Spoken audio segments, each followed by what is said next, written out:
una de las más importantes del sistema digestivo, encargada de realizar la digestión. Vean el enorme tráfico entre los puertos de estómago y páncreas, transportando los alimentos que se han triturado en estómago, para comenzar la digestión en páncreas. Esperamos que hayan tenido un vuelo agradable y confiamos en verles nuevamente a bordo. Los habitantes de la isla de Páncreas les damos la bienvenida. Nuestro color oficial es el rosado claro. Bueno, y para conocer algo más sobre el páncreas, sobre ese destino que estaban viendo ahora en este vídeo, hemos invitado a un especialista. Él es experto y portavoz de la Fundación sobre el Aparato Digestivo. Él es doctor Julio Iglesias García. Bienvenido. Muchas gracias. Bueno, yo estoy diciendo mucho que es el gran desconocido, es mi opinión, pero ¿cómo lo ve usted? ¿Cree que la gente sabe qué es el páncreas o no? Yo creo que es cierto que es uno de los órganos que menos conocemos, incluso para los propios, dentro de los órganos del sistema del aparato digestivo, siempre pensamos más en órganos como el estómago, como el intestino, como el colon, incluso el hígado. Pero el páncreas, como está un poco ahí de escondido detrás del estómago, en un sitio un poco raro, la verdad es que en muchas ocasiones no pensamos en él todo lo que deberíamos. Y de hecho, uno de nuestros objetivos es darlo a conocer y que la gente conozca por lo menos que existe. Eso hasta hoy, pero lo primero que hemos hecho ha sido salir a la calle y preguntarle a la gente, ¿saben ustedes qué es el páncreas? El páncreas es un órgano vital que es el que produce los ácidos para la digestión del estómago. Y también regula la insulina. Pues segrega jugos al aparato digestivo para favorecer la disolución de los alimentos en la digestión. Sí. Y lo malo es que antes no lo sabía, porque la mayoría de la gente no sabe lo que es el páncreas. Siempre se basa un poco en la información del hígado, de los pulmones, el colon, pero el páncreas nadie sabe que es esa cosita que está ahí, ¿verdad? Y que puede hacer mucho daño. Yo tuve pancreatitis hace 1 año y medio, 2 años. No me han visto 3 de 3, no. 3 de 3, pero también lo ha dicho, yo lo he sufrido una pancreatitis, pues entonces ya lo tiene que saber. Lo cierto es que desde hoy, desde este programa, ustedes lo van a saber mejor, y para evitar el desconocimiento de la gente, incluso la Fundación Española del Aparato Digestivo ha establecido diciembre, ¿verdad, Julio?, como el mes del páncreas. Efectivamente, ha sido una iniciativa desde la Fundación Española del Aparato Digestivo para intentar concienciar a la población e incluso a otros compañeros de que el páncreas está ahí, que existe y que tenemos que conocerlo y trabajar en él para mejorar nuestra salud. Sí, hay que evitar hacer que el páncreas enferme porque tiene consecuencias importantes que vamos a ir viendo durante esta mañana, y no es poco importante porque más de 30.000 personas son diagnosticadas anualmente en España sobre alguna enfermedad relacionada con el páncreas. Efectivamente, tenemos datos, además de estudios que estamos realizando desde la Sociedad Española de Patología Digestiva y con la Fundación, en el que hablamos de que diagnosticamos en España cerca de 25.000 casos de pancreatitis aguda, por ejemplo, pero diagnosticamos cerca de 2.000 casos de pancreatitis crónica, y quizás puede alarmar un poco más, intentaremos no alarmar tanto durante esta sesión, que es importante, que podemos diagnosticar 6.000 casos de cáncer de páncreas en España. Yo creo que es importante tener esto en cuenta porque estamos hablando de muchos pacientes que tenemos que manejar dentro de la sanidad de nuestro país, y además son enfermedades que consumen muchos recursos, y en estos momentos pues tenemos que intentar prevenir, que siempre es mejor que intentar remediar cosas cuando ya han pasado. Claro, en un momento vamos a abrir consulta, pero antes, por ir situando un poquito más, ¿cuál es la función del páncreas? Bueno, pues hemos tenido la suerte que la gente ha atinado bastante bien. Yo creo que el páncreas tiene 2 funciones principales. Una de ellas es la de segregar unas sustancias, unas enzimas, unas proteínas que son las que nos van a ayudar a realizar la digestión de los alimentos, para que podamos digerir aquellas cosas que el páncreas comemos. Sería esto que estamos viendo en la imagen, esa parte rosita, es ¿no? este órgano que tenemos aquí, ¿vale? Y tiene estas 2 funciones, como comentábamos: uno, producir las enzimas para hacer la digestión, y recordar que es también el órgano que se controla de la producción de la insulina, que desencadena una enfermedad muy conocida por todos, que es la diabetes. Venga, pues en un momento vamos a volver a la parte de atrás de nuestro estómago, donde está el páncreas, pero antes vamos a comentar una noticia que ha avanzado antes la doctora Bellón, que dice que esta Nochebuena ha sido más alcohólica y más ruidosa que en anteriores, pero hay que destacar que ha habido menos accidentes en general, hablamos del 112, y que los bomberos pues que han tenido menos intervenciones, y que por tanto las colas de urgencias han estado algo más vacías que en años anteriores. Pero ¿saben cuáles son los accidentes más habituales en estas fechas de Navidad? Nos van a ver ahora mismo un ranking de 3 También lo que tendremos en nuestra dieta, abrimos consulta, le preguntamos a nuestro experto. Yo creo que lo primero es saber cuáles son los síntomas o cómo se diagnostica, cuáles son los síntomas del páncreas enfermo, primero. Bueno, los síntomas son unos muy conocidos. La forma de manifestarse las enfermedades del páncreas habitualmente es por un cuadro de dolor que tenemos localizado en la boca del estómago, que en ocasiones puede ser muy intenso y claramente nos hace consultar. Sin embargo, en otras ocasiones son unos dolores más leves o más poco específicos o que nos hacen pensar que no vamos a tener nada importante, pero también pueden presentarse con una forma de hinchazón. Podemos ver cómo nos da la impresión de que hinchamos, de que se nos distiende el abdomen. Pueden presentarse cuadros de diarrea, como estamos viendo aquí en la gráfica, la diarrea que se produce cuando el páncreas pierde parte de esa función. Y como no funciona bien, lo que puede producir al no digerir bien los alimentos, vamos a tener también una pérdida de peso. Estos son los síntomas, como estamos viendo, más importantes. Quizás por frecuencia el mayor es el dolor abdominal, pero muchas veces los otros nos hacen pensar en otras enfermedades, pero tenemos que recordar que también pueden estar relacionados con algo que nos puede pasar en el páncreas. Y no sé si ha sido Ana o Pilar que ha nombrado, o por lo menos he oído, la vesícula. ¿Qué tiene que ver la vesícula con el páncreas? Pues tiene que ver y bastante. Estamos viendo aquí en la gráfica. Páncreas, ¿no? Esto sería el páncreas que estamos viendo aquí. Esto sería el hígado. Y en la zona, justo por detrás del hígado, que la estamos viendo aquí en este huequecito aquí en verde, eso es la vesícula. La vesícula es un órgano que también tiene su importancia, no tanto una vesícula, más la bilis, que se produce en el hígado y se almacena en la bilis, y cuando necesitamos hacer la digestión, lo que hacemos es, con los estímulos de los alimentos, se exprime y expulsa la bilis, que es otra de las sustancias que ayuda en este proceso.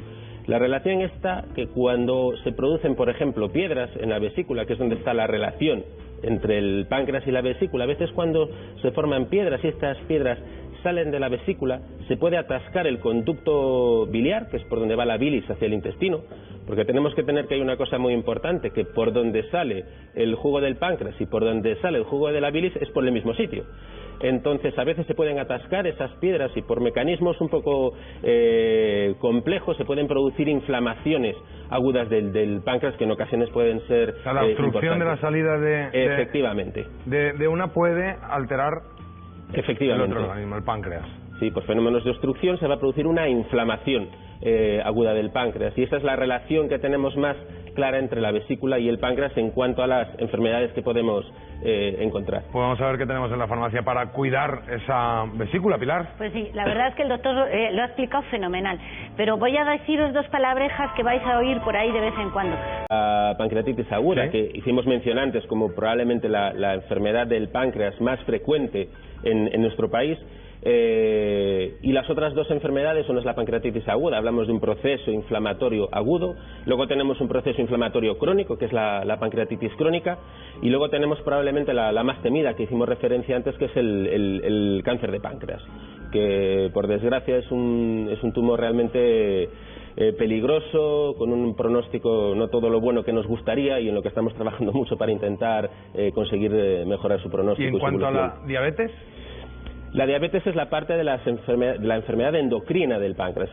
Yo creo que cuando hablamos de pancreatitis aguda, pancreatitis crónica o cáncer, hablamos de la parte exocrina, de lo que hablábamos de la parte que hace la digestión, la que segrega las enzimas para hacer la digestión, y la enfermedad endocrina por excelencia del páncreas es la diabetes. Bueno, pues mira, sobre la última enfermedad a la que ha hecho referencia, doctor, sobre el cáncer de páncreas, creo que tenemos una llamada de Fernando, Sevilla. Buenos días. Hola, buenos días. Pues aquí tiene a nuestro especialista. Pregúntele lo que considere. En primer lugar, darle las gracias por la oportunidad de comunicar con ustedes.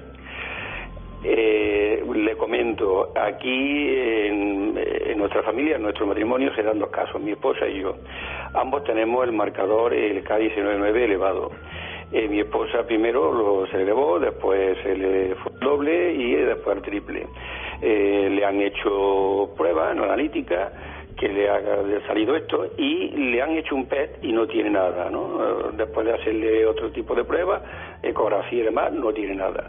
Y en mi caso concreto, pues yo sí lo tengo, también lo tengo elevado, me sube y me baja, pero lo tengo también elevado como al 300 o al 400%. De lo que marca como referencia en la analítica, y me han hecho ecografía, no me han hecho PET, me han hecho resonancia, no tengo nada, sí tengo colesterol, tengo hígado graso, la GGT elevada, y yo quiero pensar que tiene que existir un vínculo entre la GGT o el hígado y el marcador porque me sube el marcador, el CADI-CNV y la GGT, y me bajan, no en paralelo, pero sí son muy parecidos, ¿no? Suben y bajan casi a la par. Y mi esposa pues también. Esto es algo muy curioso, ¿no? Porque esto no se contagia, entiendo. Bueno, las elevaciones del marcador del CADI-19, que efectivamente es un marcador que se suele encontrar en casos de enfermedades del páncreas y en caso de enfermedades de las vías biliares, cuando se obstruye la bilis y se elevan los niveles de bilirrubina, que yo creo que la bilirrubina ya es un concepto muy conocido por todos. La realidad es que nosotros es un marcador al que no le solemos hacer demasiada importancia en casos así como elevaciones aisladas, en los que no se produce ninguna otra sintomatología, los pacientes están aparentemente sanos.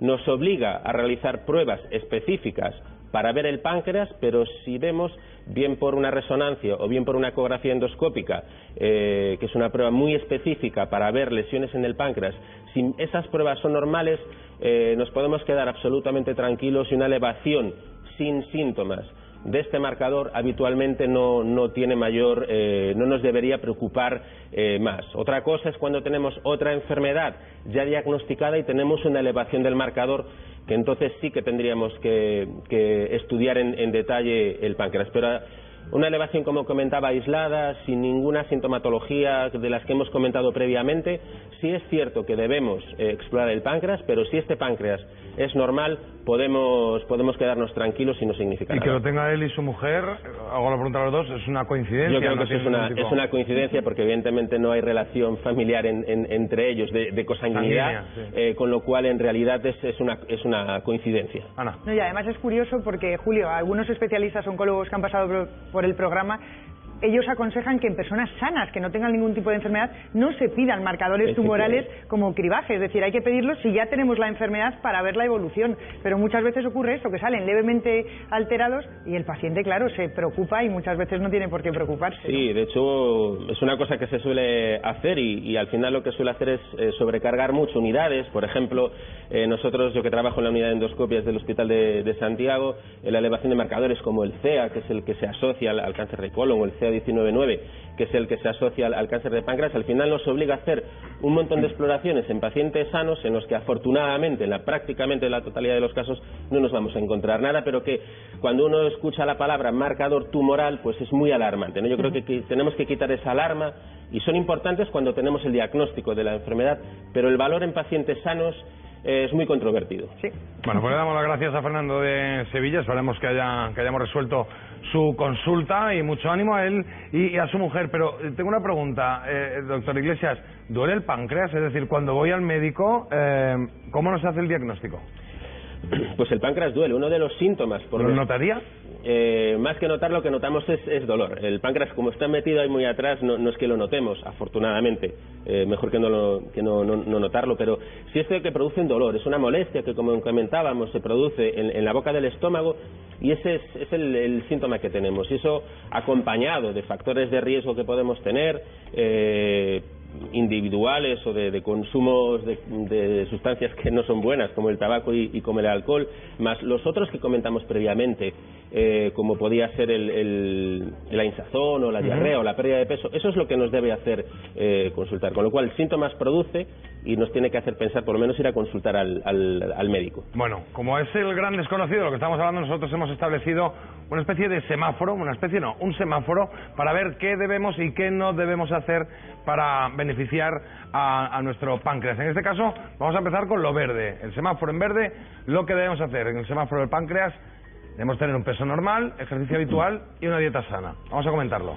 Pues efectivamente, lo que es bueno para el páncreas es evitar circunstancias como el sobrepeso, que es lo mismo que tener un peso normal. Sabremos que el exceso de peso, que probablemente lo tengamos en otro de los colores, se asocia a una mayor probabilidad de tener enfermedades del páncreas.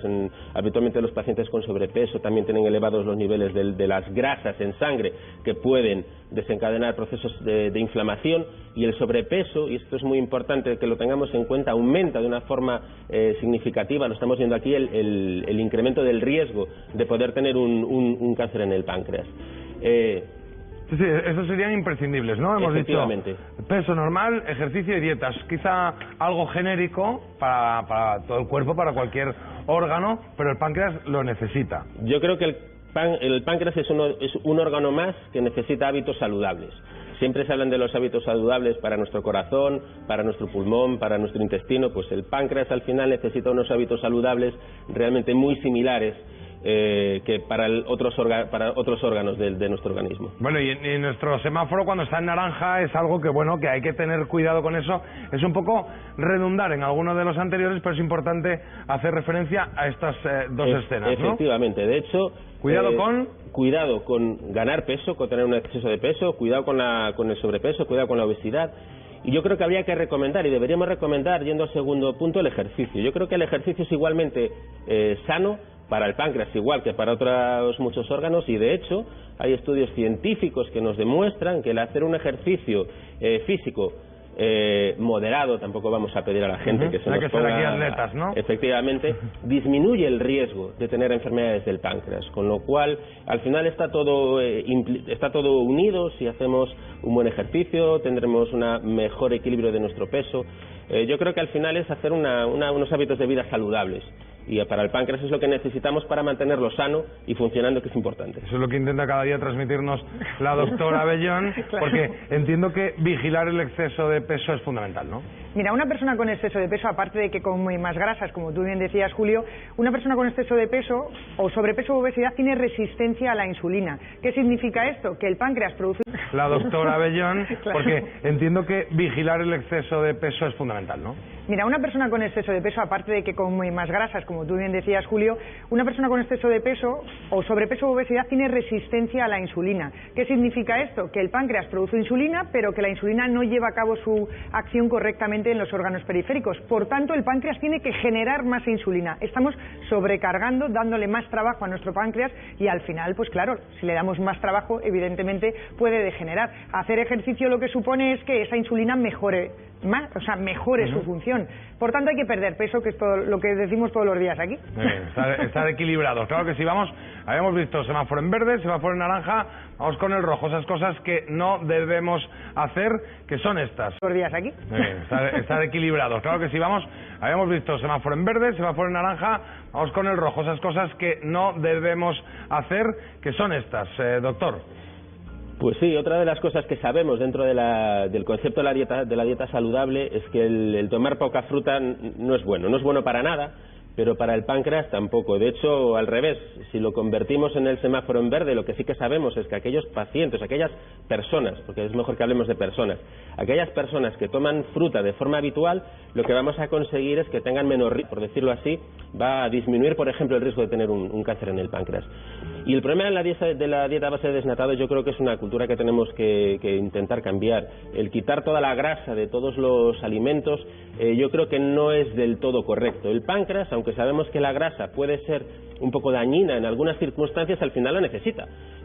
Con lo cual no está recomendado hoy en día, en contra de unas creencias clásicas, no es del todo correcto la sensación de quitar todas las grasas de la dieta. Al revés, el páncreas, para poder ejercer su función de forma correcta, también necesita nutrirse para poder desencadenar y generar esas sustancias para metabolizar esas grasas. Lo que pasa es que hay que saber elegir las grasas. Efectivamente. Es decir, en una dieta equilibrada siempre decimos que tiene que tener proteínas, hidratos de carbono, y un 30% de las calorías de esa dieta equilibrada tiene que proceder de las grasas, pero tienen que ser grasas saludables, es decir, las monoinsaturadas y las poliinsaturadas. ¿Y cuál es el otro problema de consumir alimentos desnatados? Que nos llevamos una vitamina fundamental fundamental, que es la vitamina D. La vitamina D es una vitamina liposoluble que se encuentra en los alimentos con grasa, y claro, si quitamos la grasa y no reforzamos esos alimentos con vitamina D, estamos tomando menos vitamina D de la que necesitamos. Si yo hablo de vitamina D, seguro que dicen, es buena para los huesos. Sí, pero es que cada vez hay más estudios que demuestran que el déficit de vitamina D, por ejemplo, facilita la aparición de la enfermedad de Alzheimer,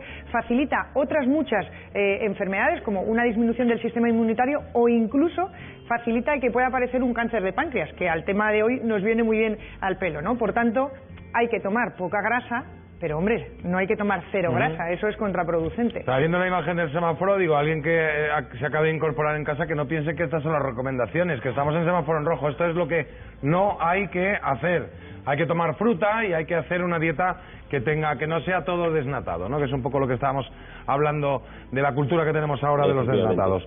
Vamos a atender al teléfono, que estamos en consulta, y Francisco tiene algo que preguntarnos. Buenos días, Francisco. Hola, buenos días. ¿De dónde nos llama usted? Desde Pinto. Desde Pinto. Madrid. Muy bien, ¿y qué edad tiene? 73 años. 73, pues aquí tiene a nuestro experto. Sí. Bueno, yo quiero preguntarle que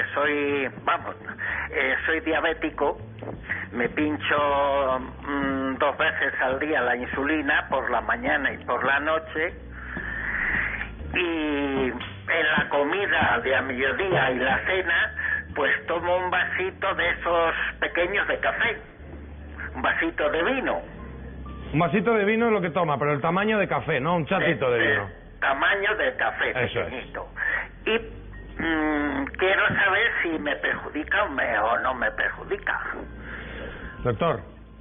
Bueno, yo creo que lo primero es el consumo del alcohol, incluso en cantidades moderadas, y en su caso, como es un paciente diabético, yo creo que es una cosa que tiene que consultar con su endocrinólogo, porque sabemos que el consumo de alcohol realmente no es bueno, no vamos a decir dañino en las cantidades que estamos hablando, que parece que son cantidades pequeñas, pero sabemos que el alcohol es dañino para nuestro páncreas.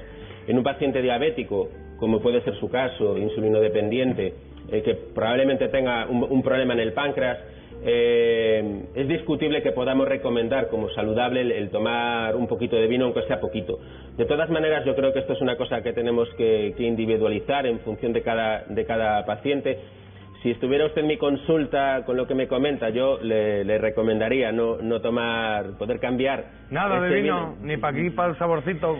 A mis pacientes les suelo recomendar que también hay que tener en cuenta que yo la consulta que hago es de pacientes con enfermedades del páncreas. Yo suelo recomendar a todos los pacientes que no consuman nada de alcohol. Teniendo una diabetes, que a veces el alcohol sabemos que puede tener ciertos fenómenos sobre el páncreas, quizás sería recomendable no consumirlo, pero esto siempre hay que consultarlo con el médico, hay que ver más cosas a Francisco lo que le decimos, Francisco, no sé si sigue ahí o no. Sí, Francisco, lo que hay que decirle es que en principio mejor no tomarlo, pero que si usted quiere tomarlo, que mejor que consulte al médico que le trata habitualmente, ¿no? Que le conoce más a Francisco y le dirá... Hay que mirar más toda su historia, todas los antecedentes que puede tener, si tiene alguna otra enfermedad concomitante asociada a la diabetes, porque al final tenemos que mirar el todo de nuestros pacientes para poder tomar las decisiones correctas y emitir las recomendaciones correctas. Bueno, Francisco, ¿queda respondida su pregunta? Sí, muchas gracias. Gracias a usted y feliz año. Ya, igualmente. No queda nada para el final de año.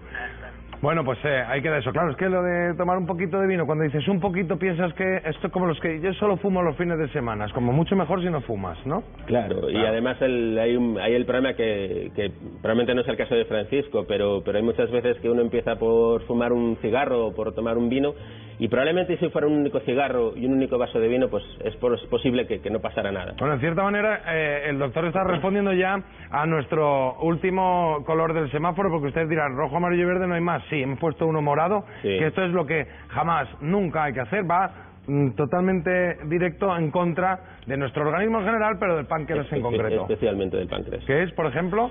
Sí, yo creo que ya comentamos algo, lo de la grasa. Sabemos que tenemos que tomar, y lo comentó Ana, una cantidad de grasa que es la necesaria para poder hacer, para tener las sustancias y digerir los alimentos que necesitamos para nuestro normal funcionamiento, pero lo que no podemos o no debemos es abusar de las grasas. Sabemos que si consumimos muchas grasas vamos a aumentar la probabilidad de tener enfermedades del páncreas, aparte de otras muchas enfermedades que se asocian al aumento de grasa, pero a mí me gustaría mucho resaltar el problema del alcohol y el tabaco, sobre todo cuando prohibido. Yo creo que si estamos hablando de enfermedades del páncreas, sabemos de una forma muy clara que tanto el alcohol como el tabaco son causas claras y definitivas, tanto de pancreatitis crónica como de cáncer de páncreas, y el incremento en el riesgo son unas cifras tan preocupantes que hasta da miedo decirlas aquí en un set de televisión.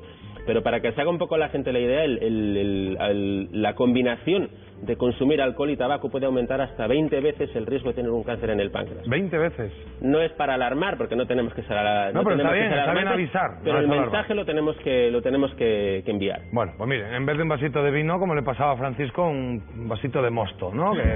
Que no pasa nada, que está ahí, pero acompañando a una dieta, como siempre, sana, una dieta que nos ayuda a adelgazar, Ana, y que en este caso fortalece nuestro páncreas, ¿no?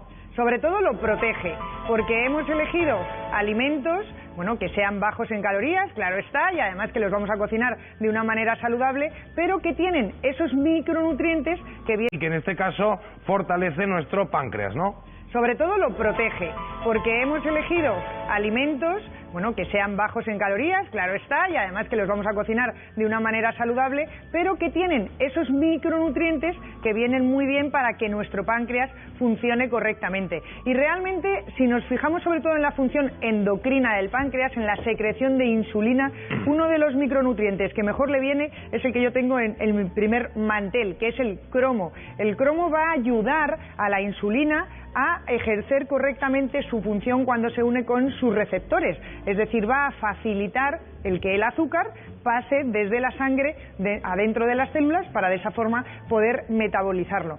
Decíamos que en una dieta equilibrada siempre tiene que haber proteínas, tiene que haber grasas y tiene que haber hidratos de carbono. Por tanto, si elegimos verdura, por ejemplo, una de las verduras que tiene más cromo sería los tomates. También tenemos que tomar fruta, ya lo decíamos, que si tomamos poca fruta y poca verdura, nuestro páncreas se puede ver afectado. Pues la pera es una de las frutas que más cromo tiene. Si elegimos proteína animal, tendríamos que elegir los mejillones o nos servirían las vieiras o las ostras porque tienen bastante cantidad en el micronutriente que decimos que es el cromo. Por ejemplo, las avellanas, dentro de los frutos secos, nos aportan grasas de las saludables porque son insaturadas y además también nos aportan una proteína vegetal junto con el cromo del que estamos hablando. El huevo también es muy buena fuente y dentro de los cereales, siempre que sean integrales. En concreto, la harina integral de trigo nos aporta mucho cromo. Pasamos a otro micronutriente, en este caso es el zinc. También es muy necesario, no solo para tener una piel correcta, porque ayuda a la regeneración de la piel, sino para evitar la degeneración del páncreas. ¿Dónde se encuentra el zinc sobre todo? Pues en los frutos secos, en los cacahuetes, en las semillas de girasol y dentro de la proteína animal en un animal que hemos comido seguro en muchas casas en Nochebuena, que es el cordero. Pero también está, por ejemplo, en el chocolate negro, porque la fuente fundamental del zinc en el chocolate es el cacao. Por eso tendríamos que elegir chocolate que al menos tenga un 70% de cacao.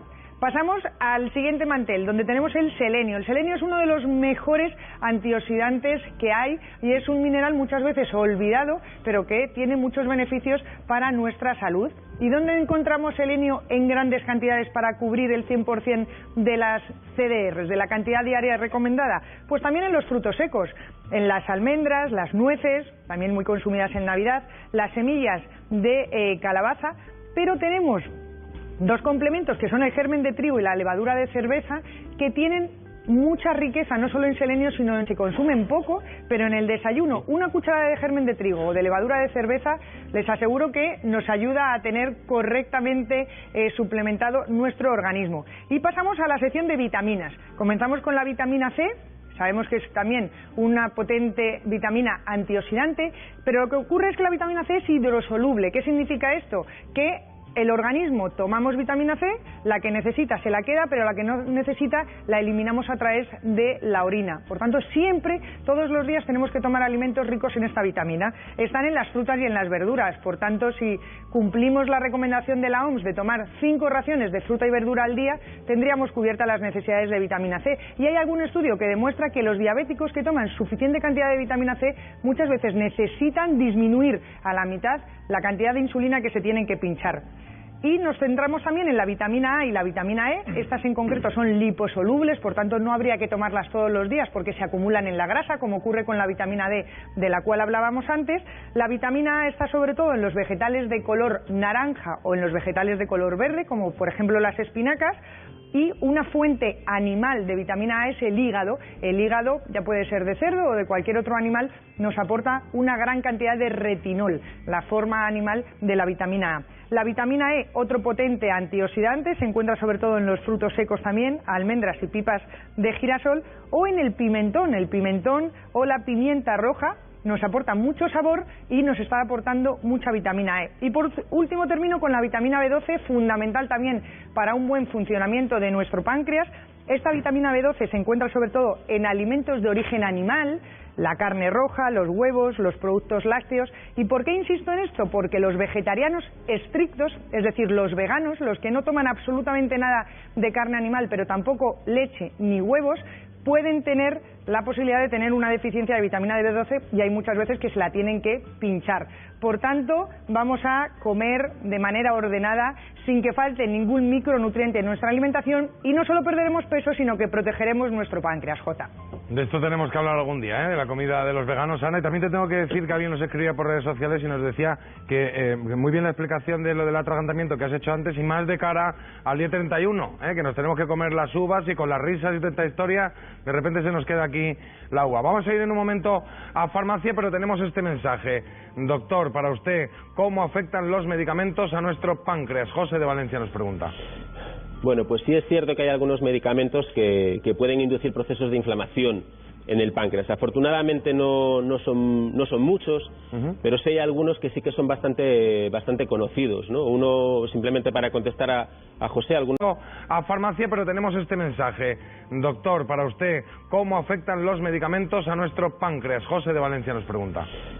Bueno, pues sí es cierto que hay algunos medicamentos que pueden inducir procesos de inflamación en el páncreas. Afortunadamente no son muchos, pero sí hay algunos que sí que son bastante conocidos, ¿no? Uno, simplemente para contestar a José, alguno de los medicamentos que se relaciona con el poder tener una pancreatitis, por ejemplo, es el consumo de un inmunosupresor, como puede ser la ceatioprina, que se utiliza, por ejemplo, en pacientes sometidos a un trasplante o en pacientes con algunas enfermedades inmunológicas que tenemos que controlar esa inmunidad y se da un fármaco. Se prioriza eso, ¿no? Efectivamente. Y otro, por poner otro en la mesa, otro fármaco que también se puede relacionar con pancreatitis, que es el Seguril, la furosemida, un diurético.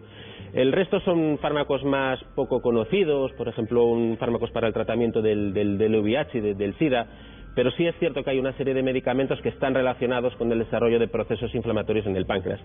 Pero también, para hablar de la parte buena, también hay algún medicamento que se ha visto, algún antidiabético oral, que hay estudios que empiezan a decir que pueden tener un efecto beneficioso como prevención del desarrollo, por ejemplo, del cáncer de páncreas. Vamos a preguntarle a Pilar, que está en la farmacia, las dos cosas. ¿Qué medicamentos complican, lo que nos preguntaba José en el buzón, cómo afectan los medicamentos a nuestro páncreas, y también qué tienes en farmacia? Pues venga, vamos, el doctor lo ha explicado fenomenal, o sea, tenemos una serie de medicamentos, sobre todo hay esos dos que él ha dicho que son muy hospitalarios, entonces no voy a entrar. Lo que sí os voy a contar, tenemos un medicamento en la farmacia que te puede ayudar a hacer la digestión. Vamos a ver, el páncreas suelta unos enzimas. ¿Qué es lo que hacen los enzimas? Lo voy a explicar muy rápido para que lo entendáis. Imaginaos que tenéis una cadena de un aminoácido, los enzimas del páncreas cortan la cadena en trocitos para que tu intestino lo pueda absorber, ¿vale? Entonces, esos enzimas pancreáticos los tenemos en unos comprimidos que te pueden ayudar a hacer la digestión. Lipasas son para las grasas, proteasas son para las proteínas. Cada enzima está especializado en partir esa cadena para que se pueda absorber. Bien, entonces, eso por un lado. Por otro lado, que tú no quieres absorber hidratos de carbono porque por lo que sea no quieres engordar o porque el médico te ha dicho que no, tenemos un producto natural que es la fasolina. La fasolina lo que hace es se carga ese enzima, que es el que va a romper la amilasa y va a evitar que se absorba. Entonces, como no se absorbe, lo vas a eliminar, y lo vas a eliminar por heces.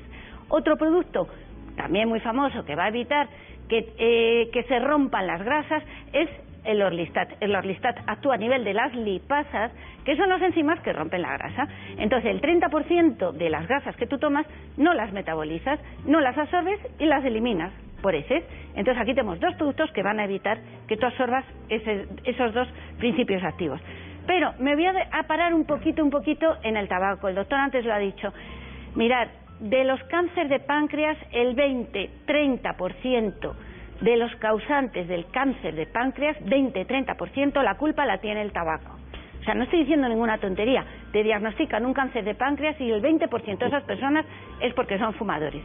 Caray, podéis dejar de fumar. Tenemos productos en la farmacia, bajar a vuestro farmacéutico, consultarlo con vuestro médico, y tenemos productos que son muy fáciles de tomar, uno por la mañana, otro por la noche, o sea, que te lo van indicando súper fácil, y si no nos consultáis, que nosotros os podemos decir cómo hay que dejar de tomarlo.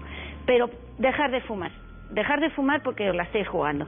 Y luego, por último, traigo el cromo, que ya la doctora Bellón lo ha explicado fenomenal, cómo ayuda a que la insulina coja esa glucosa y la lleve a la célula. Estaba mirando, y que estoy muy contento yo, después de todo lo que dices, que todos los comprimidos que faltan ahí de esas pastillas para dejar de fumar son míos. Son tuyos, te lo he pedido a ti. Y han funcionado. Y han funcionado, eso está bien, ¿no? Ya tengo el páncreas un poco mejor. Desde luego no tienes tanto riesgo. Bueno, vamos con una noticia. Les recuerdo también en ese punto que estaba diciendo antes un comentario que nos han hecho a través de Twitter, que tenemos Twitter, que si ustedes son de los que les gustan las redes sociales, ya saben que esta sección tiene Twitter, @sabervivirtv, @sabervivirtv. Preguntan, comentan, nos dicen qué guapas están ellas, miren ellos qué mal, lo que quieran, que nosotros aquí lo tendremos en cuenta, como tenemos en cuenta las noticias que vamos conociendo cada día. Una que me preocupa a mí, Ana, esto que hemos dicho, lo de leer en la cama con los